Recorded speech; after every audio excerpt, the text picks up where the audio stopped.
part 4 of When the Tables Turn. Okay.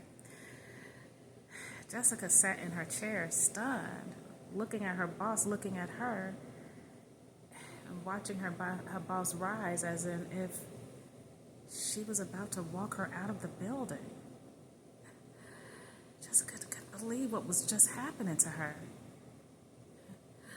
So she walked over to the door, and her boss walked with her, and Jessica looked back at her, and she said, "Margaret, are you walking me out?" Yes, Jessica, unfortunately, that is policy. Well, I thought you just said I was suspended. Wouldn't that be policy for someone who is getting fired? Well, this is our policy to walk out anyone who's going to be spending time away while they're under an investigation. Okay. Okay, I see what you're saying.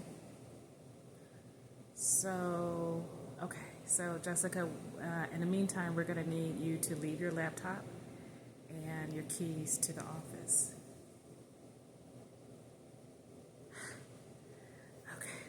Jessica goes in her purse and she gives her the keys, and she slides over the laptop and said, "Well, here's the laptop. You're more than welcome to it."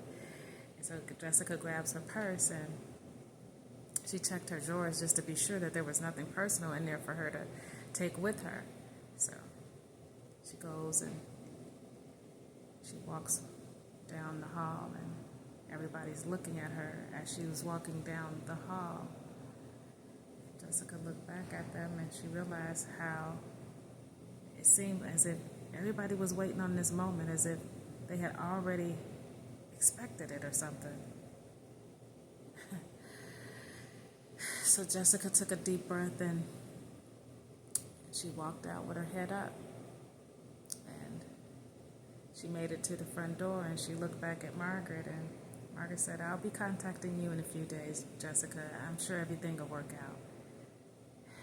Jessica just looked at her, and as soon as she got out of the building, she grabbed her phone and called her husband, and she waited for him to respond. And, "Hey, Brian, you're not going to believe this. I don't even know where to start. I was let go today." "What? What happened?" "I don't know. Someone sent some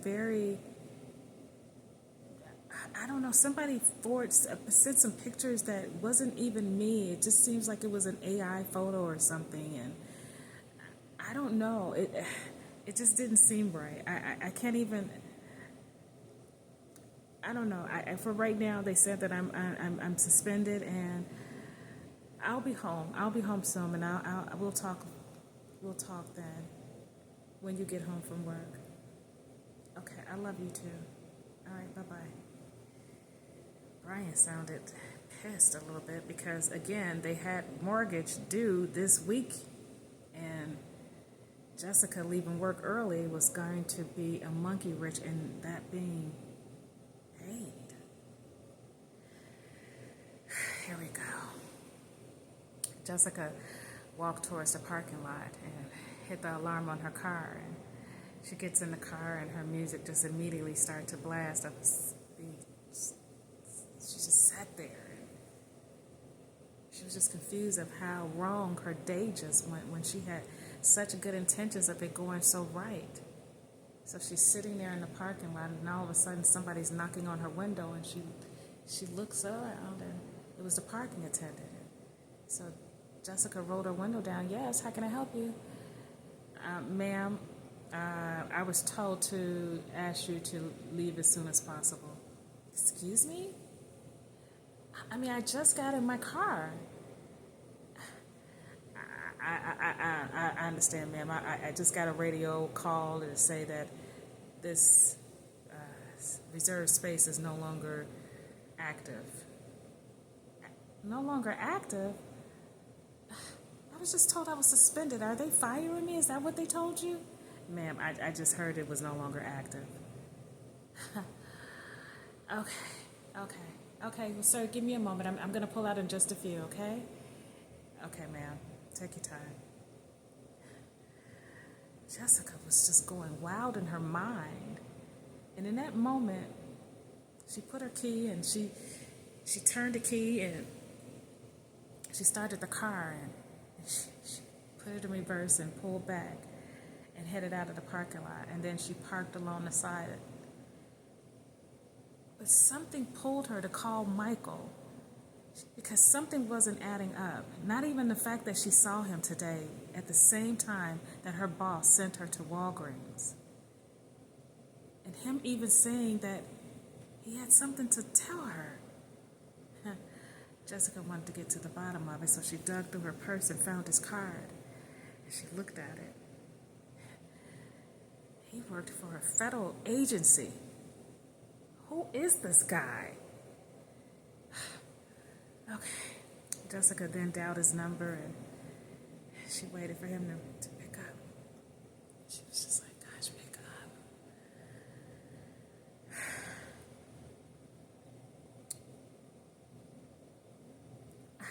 Hi.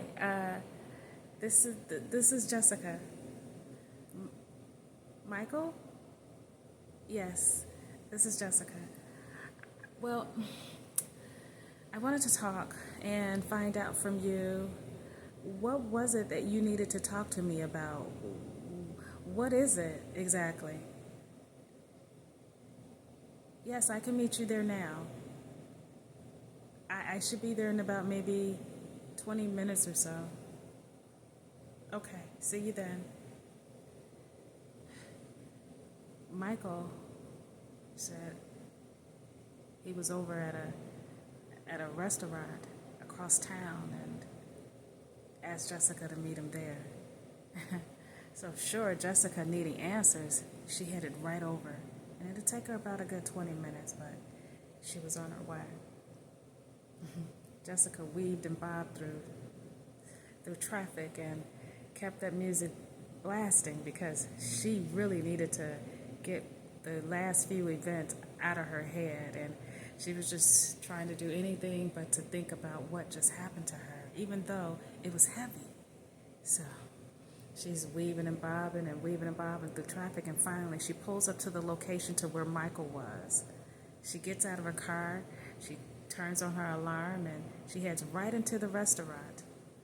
She looks around, and Michael saw her, and he waved his hand up in the air as if, I'm over here. And so she headed right on over there to him and sat across from him, and she said, Michael, what's going on? He looked at her, he said, well, what do you mean? Michael, I was just let go. I had pictures of me and you sent from my boss. And when I addressed her about the situation, the night that we were together, someone somehow got pictures of that night. They got a picture of my ring on the table. They got a picture of me holding you at the window when we were standing there. And they also got a picture of the event that happened between us. And all those pictures were sent from my boss to my email this morning when I got in.